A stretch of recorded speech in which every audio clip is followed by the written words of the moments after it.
I'm Jim Collison and live from the Gallup studios here in Omaha, Nebraska. This is Gallup's Theme Thursday, Season 5, recorded on July 11th, 2019.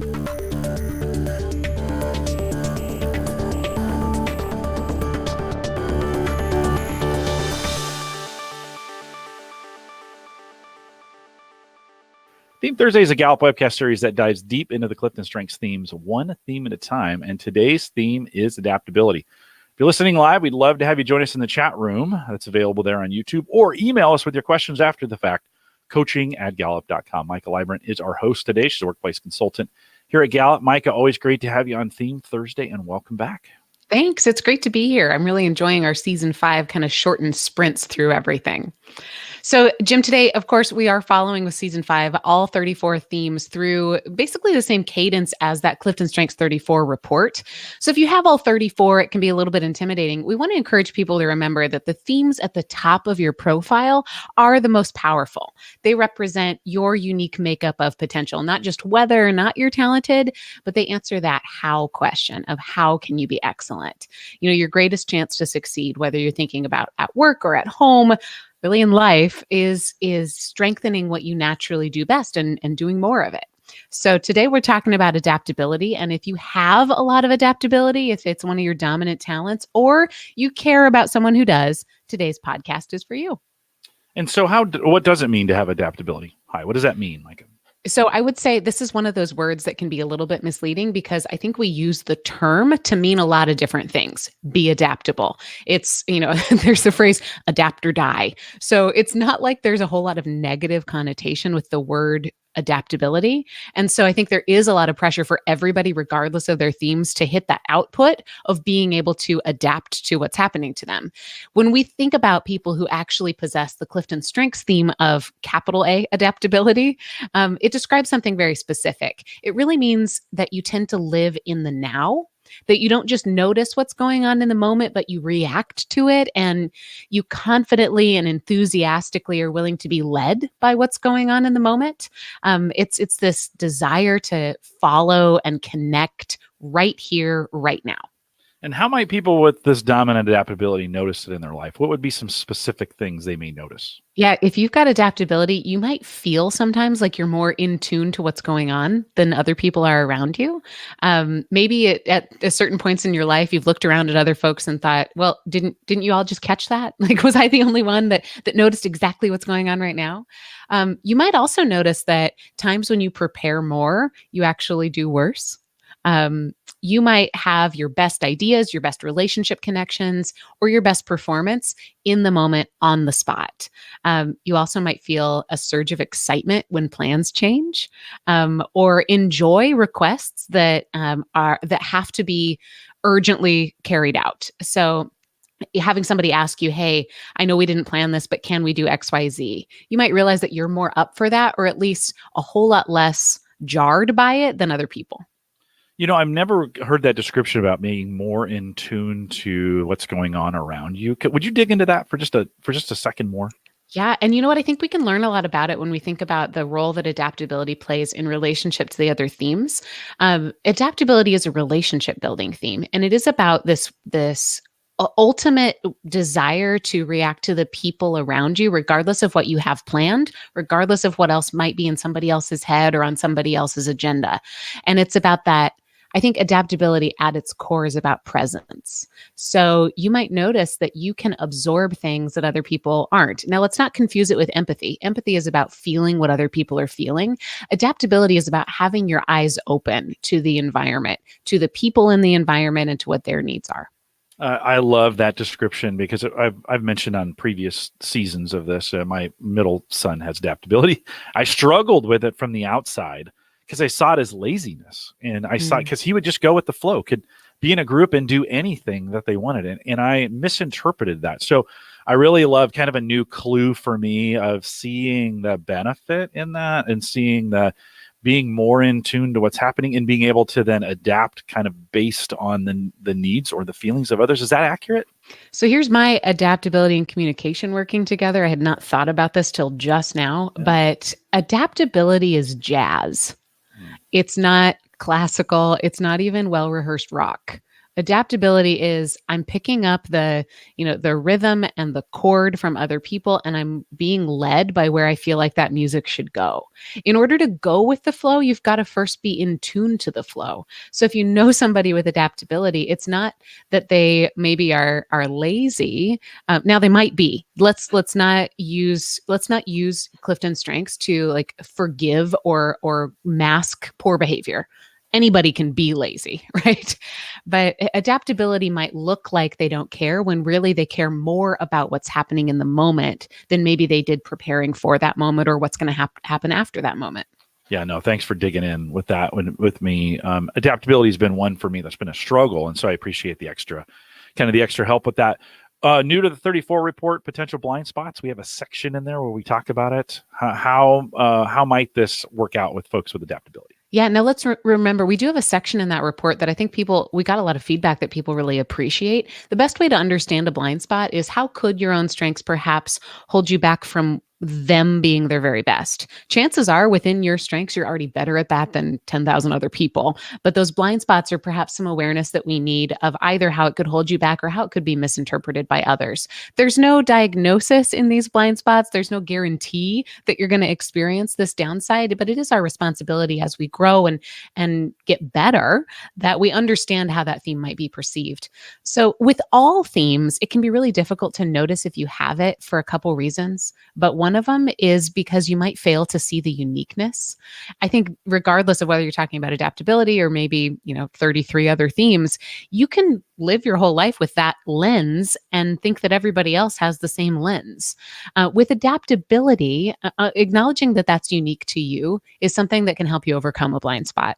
So understand that other people probably don't experience the same positive surge of energy from a change or from urgency as you do. So it doesn't mean you need to tamp your excitement down around change or your excitement around responding in the moment. But I think you should not expect it to land quite as joyfully to other people as it does in you. I would also say that there is this beautiful willingness to, I think about adaptability sometimes is like having an amoeba, or to be really on point, slime. To these days, kids create slime. It adjusts to the container that it's in. And sometimes that willingness to let the boundaries be set and then adjust to them can lead to a struggle even within your own self when it comes to knowing your priorities and honoring them. So adaptability does not mean that you have a lack of values. I think it's important for folks, anybody, but especially with adaptability, to name what it is that you stand for. Keep it honest, keep it simple. And a way you could do this is just by asking yourself, what are your non-negotiables? And then tell others so that they can understand when to ask you to flex, so that you're not completely shapeless. You're not slime. You definitely have some structure. You definitely have some things that are always incredibly important to you.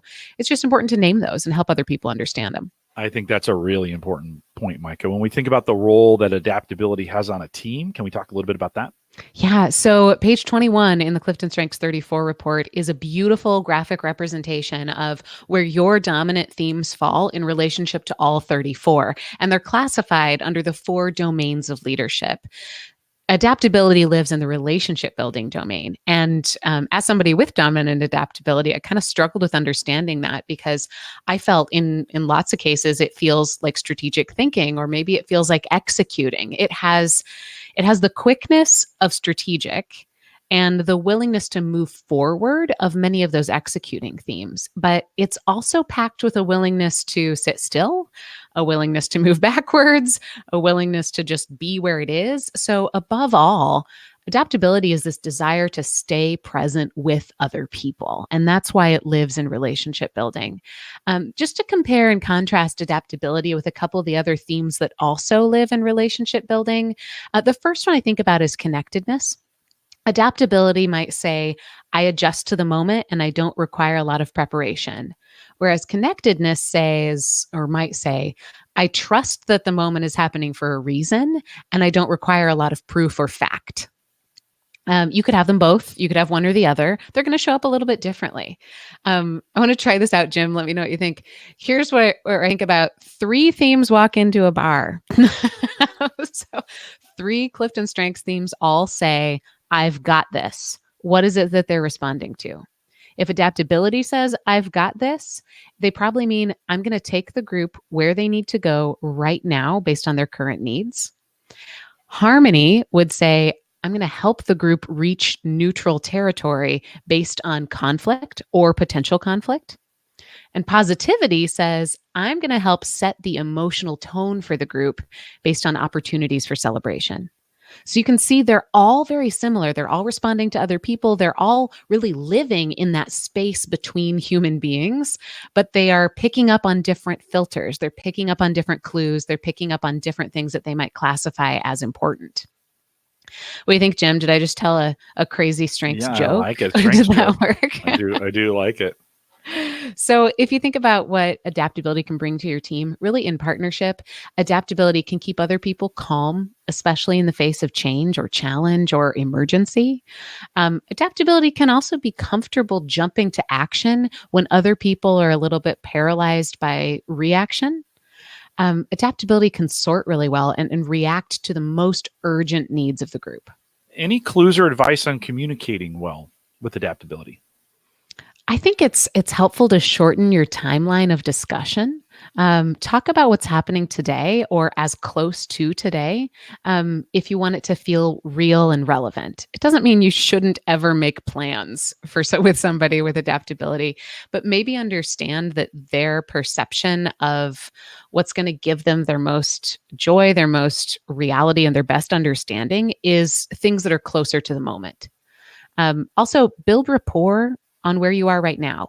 That's a fancy way of saying just be open and don't feel like you have to gloss over things or worry about too much or hide things that are happening in the moment, because that's where they live. I think be ready to share in a place of openness, and that'll create a much better vibe with someone with adaptability. Also, ask permission. Don't assume that someone with adaptability just has no agenda. Instead of saying, wow, you've got adaptability. Can you drive me to 7-Eleven for Slurpee Day? You might say, would you like to respond right now? Or is it okay if we adjust course? I think it's important to realize that adaptability is one of those superpowers. It's not a lack of interest or a lack of power. I think one of the best things we can do ever is ask for permission a lot of times in these areas. Sometimes in the super strengths mode that we're in, we think we understand somebody, and then we can kind of abuse that relationship knowing those are the themes. And I love that you bring this out in adaptability and saying, hey, can we, or how does this make you feel? Kind of ask for permission before you do it. How might we inspire or motivate somebody with adaptability? Look for opportunities that they have to respond quickly. That might mean ask them a question and stick around for the answer instead of having to preview things for a long time and expect a response later. Think about offering or asking for their insight on what are the most pressing or urgent challenges, and not just a filter for what do you think is pressing, but hey, this experience is happening to me right now. What do you think? Look for chances where there is a tight turnaround from idea to execution. What can adaptability do to practice this talent every day? What kind of things can we deploy to help us? Yeah, come back to that idea of adaptability being jazz. Jazz happens best with an ensemble. And I think that there's this idea of perhaps a social ensemble to your day that works really well for adaptability. I had originally thought about this as a texture to your day. Give yourself, if you've got high adaptability, give yourself opportunities to be with other people, to need to respond, maybe to be some version of on, but also some time alone. Maybe if you've got a real packed day of things that you need to do, give yourself shorter time to do different kinds of activities. It's not just about variety for the sake of variety. I think it's about that burst of creative energy, that burst of effectiveness, maybe that stroke of genius that you get in the transition points when you've got high adaptability. So create some of those transition points in your day. I would also say, lean in, raise your hand when an emergency happens. Practice high stakes calmness. That means looking for opportunities where your natural ability to adapt is something that people need. Maybe it's teaching. Maybe it's being present with a really difficult client. Maybe it's planning an event or speaking in front of people or diving into something that feels a little bit ambiguous. Go there, look at it as a leadership opportunity, and debrief with somebody you trust about how you could do even better. I really love that sentence. Practice high stakes calmness. That's a little genius in there, Micah. That's pretty. Thank you very much. We should put some quotes around that. All right. Speaking of practice, what can we do? Yeah. We've got an exercise to help folks out. Yeah, so this has up until now been all about adaptability. In season 5, what we also want to offer is an opportunity for anybody who's listening to any of our 34 themes to really understand that you need to consistently, routinely, almost make a practice of your own awareness of your talent. So for the next 3 to 5 minutes, we have a segment called Talent-mindfulness. This feels slightly different from the rest of the podcast. This is probably the newest risk I think we've taken in any of our seasons. And it is meant for anyone, regardless of where adaptability falls in your profile. It will focus on the present, which is something people with adaptability might find that they're very good at. Today's exercise is best done with the ability to hear outside. You can still do this indoors, it's fine. But if you have the ability right now to press pause and go open a window or move yourself outside, press pause and do that now, and then press play when you're back outside. Again, this will take about 3 to 5 minutes, and then we'll wrap up. So even if you have dominant adaptability, I think it's all too easy to get swept up in what we have planned and kind of miss the now. So today is just a listening exercise to what's going on right now. So let's do this together. Let's take a deep breath in and let that all out. And just be here in the moment. I'm going to be more quiet than I think you've ever heard me be. And I just want you today to listen. Start as close to yourself as you can get. Listen to the sound of your own breath. What are the sounds just 10 centimeters around your own skin?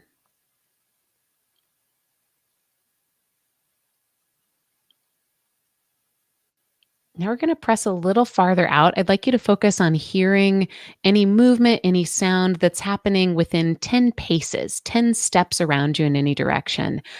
What do you hear moving? What's happening?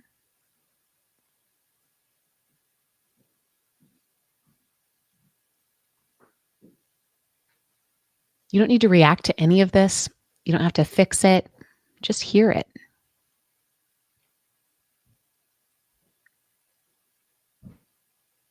Now let's go a little farther. I want you to pay attention to your ears and just think, how far can you hear? Focus on your listening at maybe the end of a city block or as far as you can see. What's happening there within that bigger space?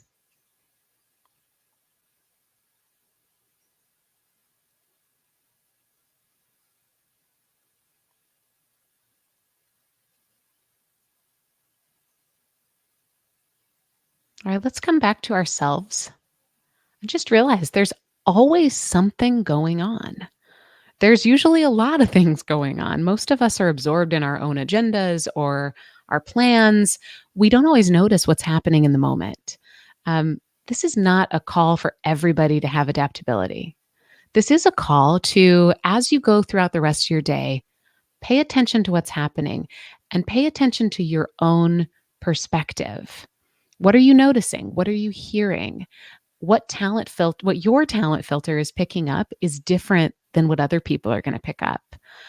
You might have just done this with somebody sitting right next to you and probably heard different things, had different visualizations in your mind of what it was you were hearing, what it was you were noticing.